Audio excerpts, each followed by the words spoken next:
The main thrust of last week was to explain that when the white people colonized Africa, they gave Africa the life of Jesus and they kept the principles of Jesus.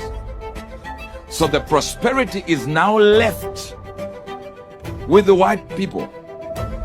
And all we have is we want to go to heaven. And if you look in the book of Revelation, you find that heaven is only 7.5 years after the rapture. So we are all training for 7.5 years. That's all we are doing in Africa.